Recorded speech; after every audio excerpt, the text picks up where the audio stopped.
Karong gabi una, I would like to remind again sa matag-usan sa inyo ang aton nga theme sa atong nga week of prayer is the 7 churches of Revelation, times of fire. Mag-ampo kita mga igsoon. Ang atong atunan karon nga gabi una is all about sa ikaunom nga church nga gi-mention sa Book of Revelation. Kini nga church gi ngalanan the church in Philadelphia. Mao kini ang ikaunom nga church. Ato basahon mga kaigsonan sa Revelation chapter 3 verse 7 to 13. Giingon sa Biblia mao kini. Isulat kini alang sanghel nga nagabantay sa iglesia sa Philadelphia. Mao kini ang giingon sa balang ug kasaligan. Siya maong naghari sama sa paghari ni David kaniadto, ug siya lang ang nagakupot sa yabi sa iyang gingharian. Busa kun muabi siya sa pultahan aron makasulod ang tao sa iyang ginharian, walay makasirado niini. O kung sirad-an niya, walay usay makaabli. Nasayod ako sa inyong mga binuhatan, nasayod usab ako nga bisan maluya kamo, nagatuman gihapon kamo sa akong pagtulungan, ug wala gayoy kamo magtalikod kanako. Busa, may giablihan ko nga pultahan alang kaninyo nga wala gayoy makasirado. Apan mahitungod ni atong mga tao nga sakop ni kinsa Satanas nga mga bakakon o nagapaaron ingnon nga mga Hudyo, panludhon ko sila diha sa inyong atubangan ug masayra nila nga gihigugma ko kamo. May umabot nga mga kalisdanan sa tipuok nga kalibutan aron sulayon ang tanan nga mga tao. Apan tungod kay gituman ninyo ang akong sugo nga may nantuson kamo, ilikay ko kamo sa mga kalisdanan nga umab. Verse 12. Hapit na ang akong muabot.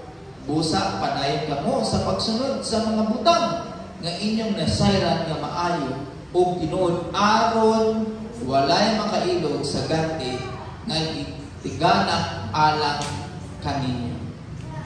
Ang mga nagmadinaugon buhaton ko nga mga haligi sa puloy-anan sa akong Dios o magpabilin gayoy sila dito.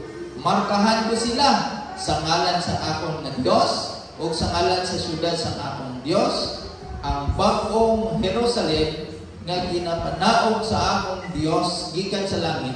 Markahan ko usab sila sa bag-ong ngalan.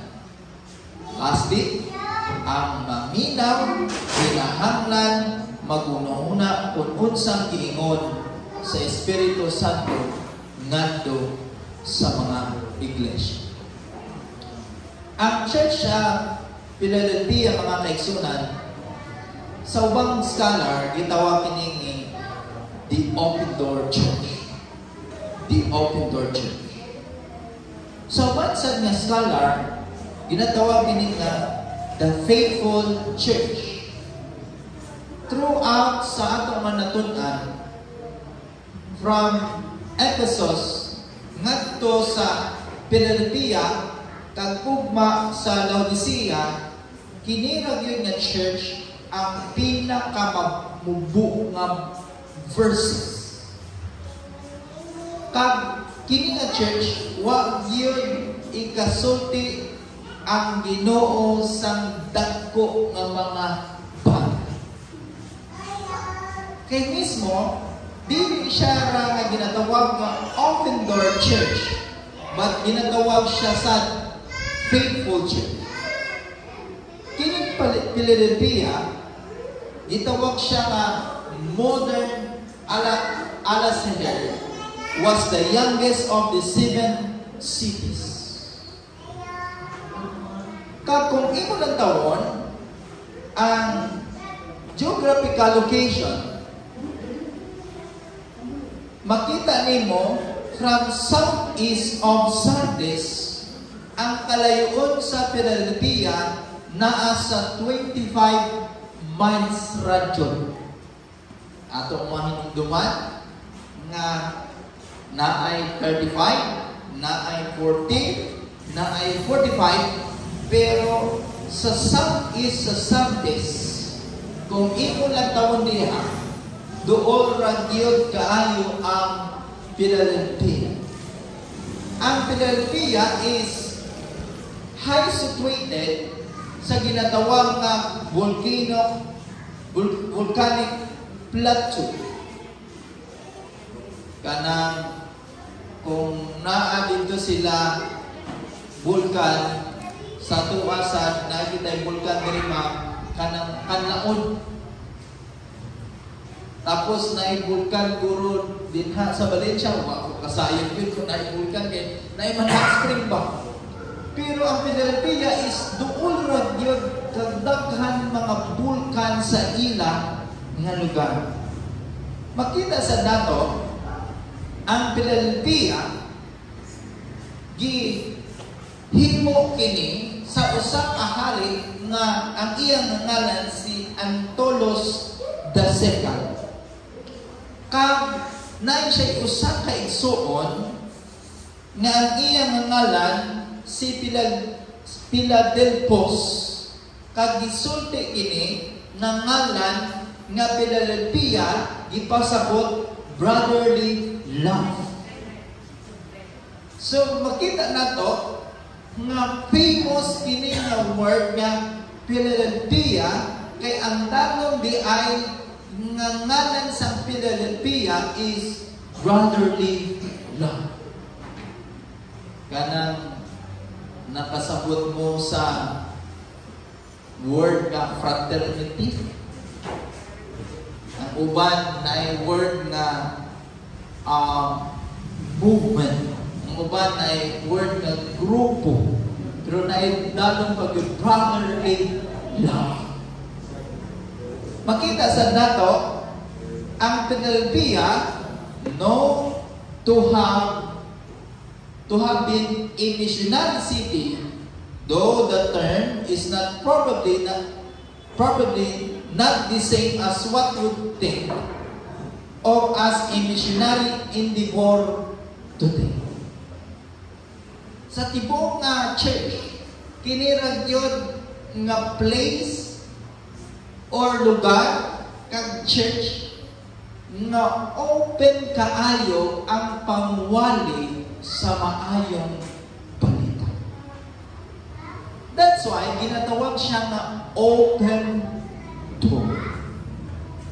Makita sa nato, the city was founded as a launch point for the spread of Greek culture and language into the region of Lydia and Persia. In that sense, from its conception, it was a missionary city focus. Imagine kayo. Unsa pa yun?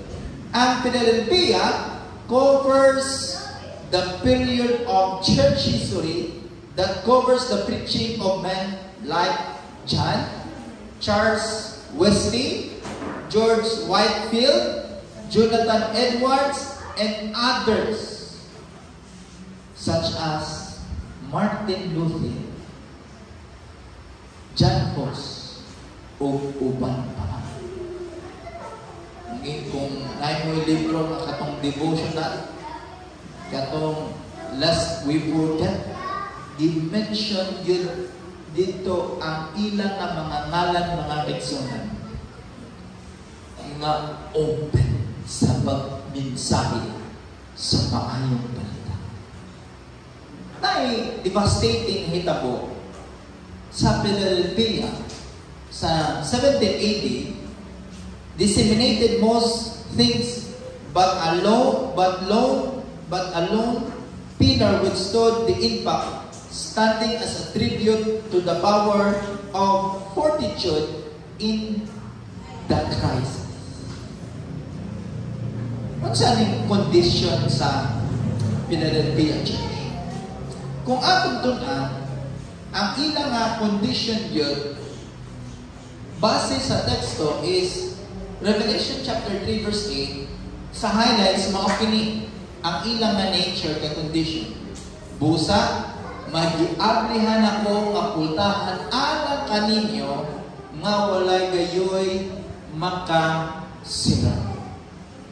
Therefore, kung imo lang tawon, ang iyang nature, kag iyang condition is open door. Kag sa usa ka libro, sa Revelation of Jesus Christ, page 145, nag-ingon mao kini. An open door, ako mention, is a metaphor for the opportunity of preaching the gospel.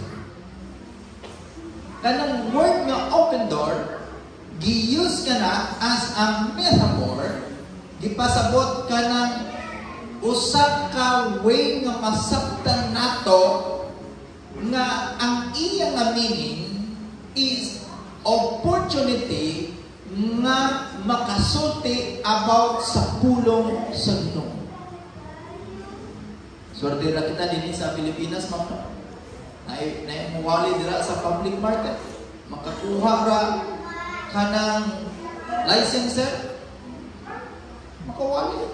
Pero adto ka dito sa Amerika, dito sa Saudi Arabia, adto ka dito sa Europe, adto ka dito sa China, wali kami nga si Jesus. Mao ang naggugma sa imo. Pagkataon-taon, sa kaminuto at isusan, huwag ka na nakakanin sa prisuhan. Naikoy usa ka classmate. Ang iyang ngalan is si Mike Teng. Isa siya ka Chinese. Kanang, siya maestro, pero nagkuha siya theology. So, batchmate na ako. Dungan min graduate.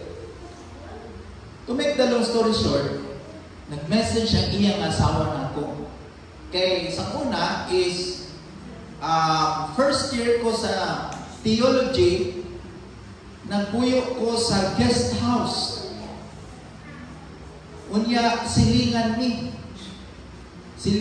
kanang mga foreigner. Although di mo ko foreigner ang disusan, pero gigaan na ko sa opportunity sa Ginoo nga makapuyo dito. Unya, kanang pirmi siya gahatag kanang mga vegetarian food. Muna yung naganahan. Message siya sa ako, Pastor Chen, please pray for my husband. He is in the chain. Okay. Andun karon mga kaisunan. You know why? Because naay nakita sa iya nga bad.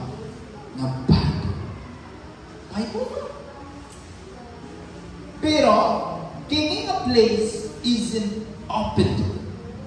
Kag mismo si Richard Davidson, usa ka famous scholar sa Seventh-day Adventist, ingon niya, in the context of the message to the church in Philadelphia, therefore, the metaphor of open door appears to denote a great opportunity for service and preaching of the gospel. Unsa ang word nga open door? It is a opportunity for service and preaching of the gospel. Makita na to, ang word na open door, it is an opportunity to preach the gospel of Jesus. Now, naay gamay nga problema kining Church of Philadelphia. Unsa ka na? Ato basahan mga kaigsoon. Revelation chapter 3, verse 9. Nag-ingon mo kini. Apan mahitungod ni adto sa mga tawo nga sakop ni kinsa ni Satanas nga mga bakakon o nagapaaron ingnon nga mga unsa sila Hudyo. So naay mga tawo kag kini nga mga tawo is mga sakop ni Satanas. Kag kini mga sakop ni Satanas nagapaaron ingnon nga Hudyo sila. Unsa gipasabot ana? Kung imo lantawon sa English kining word nga sakop ni Satanas kag nagapaaron ingnon sila nga mga Hudyos mao kini sulti literal mao kini. Who says they are Jews and are not badla. Sa gipasabot yun kini. Gipasabot literally Hudyo sila. Dugo, physical, o uban pa man, but ang kinaiya, dili iya sa mga Hudyo. Sa ato pa, Hudyo sila, katawan sa Ginoong ngalan, but sa kinaiya, dili iya sa Ginoo. Ato lang tawon pa rin. Ingon sa verse by verse commentary, page 39. Nagingon, these Jews were physically descendants of Abraham. Gipasabot, physical yun, dugo, unod, o uban pa man, but not his spiritual descendants. Sa ato pa, literally, Hudyo sila, but sa kinaiya, dili Hudyo. Kung ato i-paraphrase, katawan sila sa Ginoo, sa ngalan, but sa kinaiya, dili iya sa Ginoo.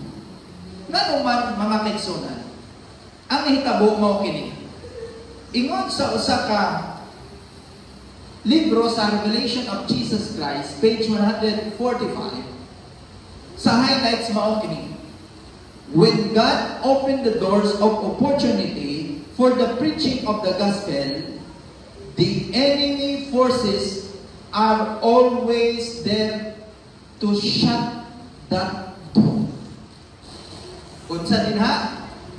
Ang context is ang mga katawan sa Ginoo nagapangwali, but ang nagasabad-sabad man ilaman nga mga kaugalingon nga mga descendants. But ang ingon sa Ginoo, dili sila iya, but sakop ni Satanas. Kag ingon pag yun, this evidently what happened in Philadelphia. The church confront the same problem as did the church in Smyrna with those who say they are Jews but in reality are of the synagogue of Satan. Ato tunan sa madalong kana tao to. But ang Ginoo na counsel sa kining Church of Philadelphia. Unsa iyang counsel? Mao kini. Sa Revelation chapter 3 verse 12, nagingon ang mga madinaugon buhatan ko nga mga haligi sa puloy-anan sa akong Dios o magpabilin gayud sila dito. Markahan ko sila sa ngalan sa akon nga Diyos. Kag sa Revelation of Jesus Christ nga libro, page 146, na igisulti mao kani. Jesus promised the church that He is coming soon.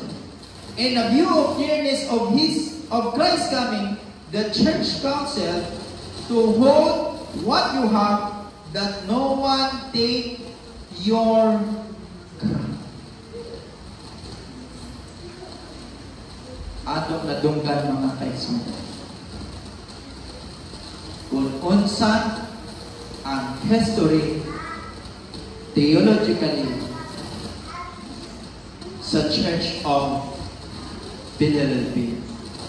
Unsa ka ito nakuha nga lesson sa kining church?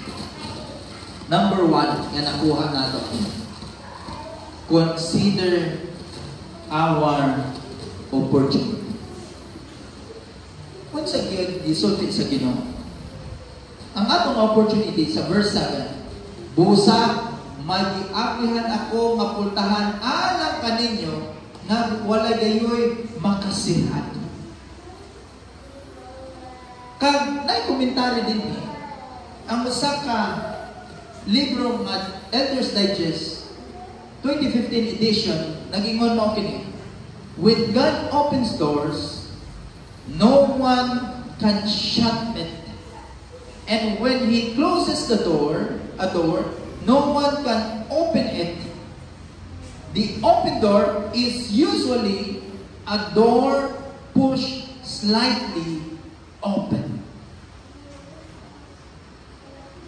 Ang Ginoo mga kaigsunan naghatag sa atoa sa open door. Open door sa pagminsahe sa mayong balita. Open door sa pagsulti about kay Jesus Christ. Open door nga ato mapakita kining love ni Jesus Christ sa ato nga matag usa nga mga kaigsunan, sa ato matag usa nga mga kaigalaan, kag sa ato nga matag usa nga pamilya. Ngon sa usa ka libro nga Revelation of Jesus Christ, page 145, when God opened the door of opportunities of this weak church, all the power of the enemy will not be able to shut the door. I believe mga kaigsunan, even though sa time karon dili kita makawali sa China, sa time karon dili kita makawali sa Europe, sa time karon nga dili kita makawali sa uban nga mga nasod, although nga naay kita church dito secretly. But I would like to tell you, God will open that door because He is coming so soon. Amen. Unya, ingon sa usa ka gisulti ni John sa highlights, nasayod usab ako nga bisan unsa sila maluya kamo. Although nga sila dako ang opportunity sa pagminsahe sa mayong balita, but ang ilang nga nature is maluya. But ang usa ka libro nagsulti mo kini, Elders Digest 2015 edition, Christ honors faith. The church at Philadelphia had little strength. We can assume that they didn't have much money, sama na to, or many influential people, but they have great faith. Mga kaigsunan, kini karon nga year is a year of evangelism. Kag ang ato nga church, ang ato nga SSD, naghimo sa programa Harvest 2025.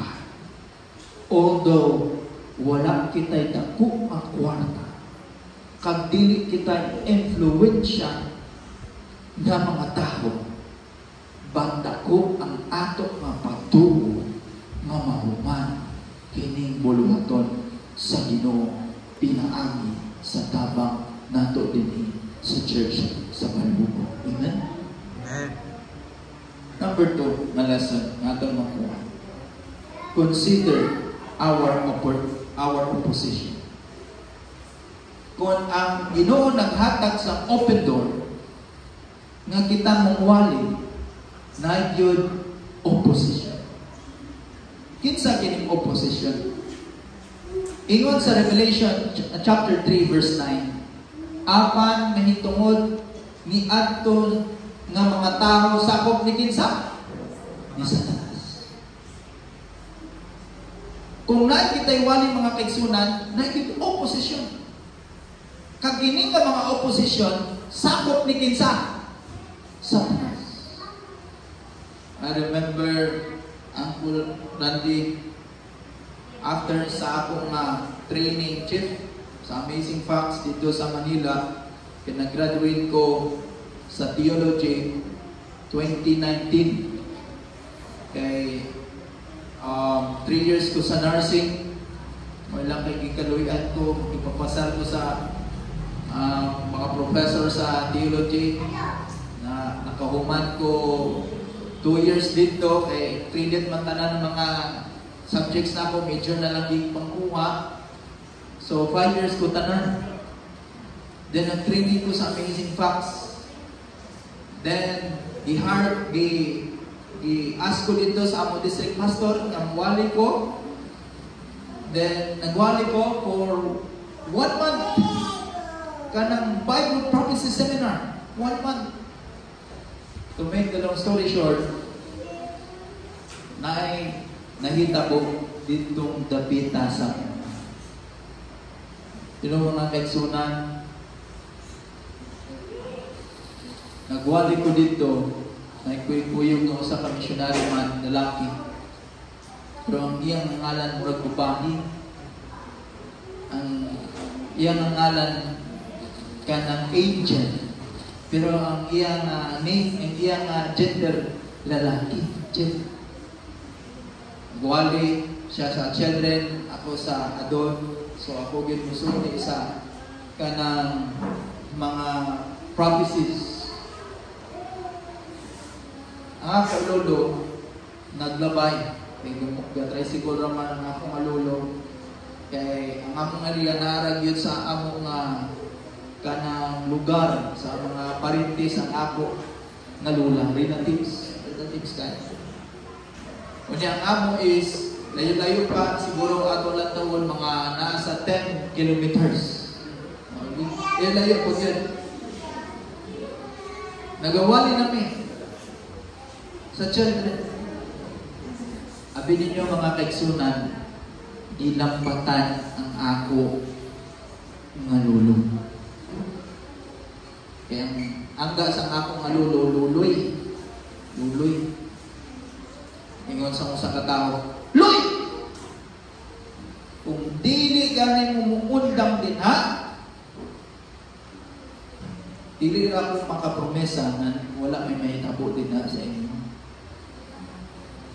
Isog siya kayo mga kaigsunan based sa kanang nakakita dito na siya ikuyog o niya na siya kanang sa amuang ang tawag na binamon kung sa din sa Cebuano sundan. Pag sa time sa akong awali ng mga kaigsunan, naayra ko'y na-shock na kita ko na pagka nakuha ang mabato, naguro ka na akong mabato, natuparag yun sa akong makilid.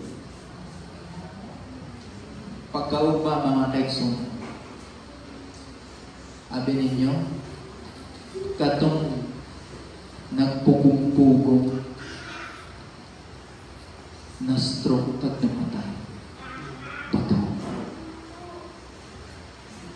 Every time, kung naiwali mga kaigsunan, na yun opposition. Kag ang sadrag yun na nahitabo sa sadto nga sitwasyon, katong nagpugong-pugong mga kaigsunan kag nag-opposition kasin sa ako nga lula. Pamilya sa ako nga lula mga kaigsunan. And ingon sa usa ka libro sa Elders Digest 2:15, Satan hates gospel preaching. And he hates gospel preachers. Himuon yung yun na lang mga kaigsunan nga kining magwawali kag ang nagawali kag ang ginalantaw kag ginapaminaw sa mga taho sa manugwali, dili gyud ganahan si Satanas nga madunggan bisan sa usa ka tawo. Kay dili siya ganahan madunggan ang kamatuoran kag guma ni Jesus. You know, mga kaigsunan, ingon sa Spirit of Prophecy, Evangelism, page 358. Satan is constantly seeking to lead men into error. Iyang yung handom nga ang tanan nga mga taho makadangog sa sayop. I would like to tell you mga kaigsunan, inyo diskubrihan, kung naiwali mga kaigsunan, please put in your mind, there is opposition. And suddenly, ang sometimes maaguman natong opposition is atuasan nga mga pamilya or mga kaigsunan. It's the same sa ninabo sa Fidelity. Ngayon, they are Jews, but not because sila mga sakop ni Satanas. Number 3, nga lesson nga ito makuha sa Church of Fidelity. Consider our obligation. Kung saan yun ang atong obligation? Pero sa tuwa, ginasulti mga kaigsunan. Ang atong obligation is magwali. Abin niyo mga kaigsunan, nasa tuwa nga dili di Adventist in faith, born in Adventist in faith, gamay pa, na-convert na ka ng mga edad-edaran na. Pero matingala mo, wala bisan usa ka church nga nagwali biskan pulo ra ka gabi. Only Adventist ra gyud. You know why? This is our obligation. Go and make disciples, all the nation, baptizing them. This is our obligation mga kaigsunan. Kag ato yun ni Mark mga kaigsunan nga kita tinuod nga Adventist because we are preparing the way of the Lord sa iya nga ikaduwa nga pagbalik. Amen? Mga kaigsunan, ang ato nga focus is mangwali nga makahimo kita daghan nga mga disciples para kay Jesus. Si Mrs. White nag-ingon sa matag usa sa atoa. Ato nakita sa Acts and Apostle, page 9, nag-ingon, the church is God-appointed agency for the salvation of the world. Unsa diha? Ang church, mao ang Seventh-day Adventist, nga gi-appoint yun sa Ginoo bilang isa ka ahensya na magsulti sa kaluwasan para sa tanan nga mga tao. Ano na dunggan sa Facebook mga kaigsunan nga ang church di makaluwas. Ang church dili makaluwas mga kaigsunan. Kay ang ato nga manluluwas kinsa si Jesus. Pero si Jesus na siya church. Kag kining church ni Jesus maura yun magtudlo sa tinuod nga kaluwasan nga kita makaangkon sa iya nga presensya kag sa iya nga promesa. Amen? Kung sa pagkikiingon ni Mrs. White, Acts and Apostle, page 111. Long has God waited for the spirit of service to take possession of the whole church. Huwag i-mention diha ng mga elder. Si Elder Jeter, si Chief, Elder Danilo, ang usapan nato ka elder, nakasaluyo. Huwag din natin mention ang mga church board. O gubat pa man ang dimension ng Mrs. White, whole church. Whether you like it or not, mga kaigsunan, sa time na sa diin, kamo nga nag-angkon kay Jesus Christ through baptism, ikaw kag ako nagpirma sa ginatawag na death. Kamatayan. You know why? Because that is a time na gisurrender na to ang atong life kay Jesus Christ para mapagamit kita sa iya nga buluhaton. Amen?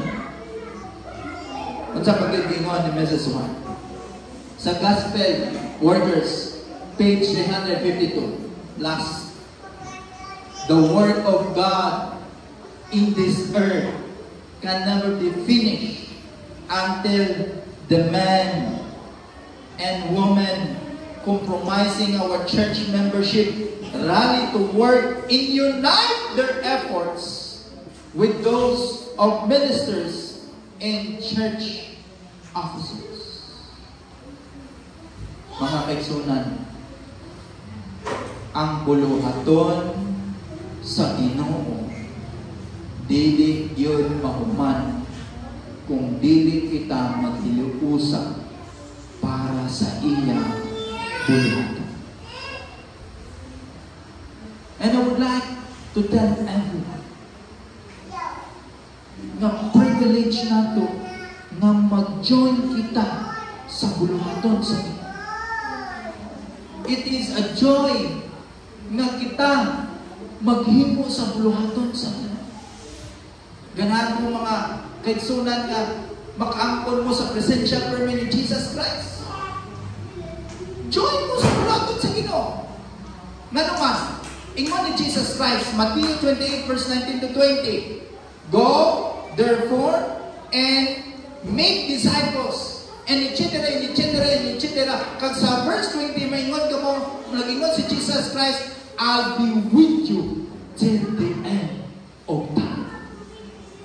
Paano magkuyog ang presensya ni Jesus Christ sa matag usa sa ato ang mga kaigsunan if dili kita mo join sa buluhaton sa Ginoo? I would like to invite everyone. Si Jesus mismo nag-ingon sa ato. John 14 verse 15, if you love me, keep my commandments. Ang ato ginabutang sa atong mind is all about 10 commandments.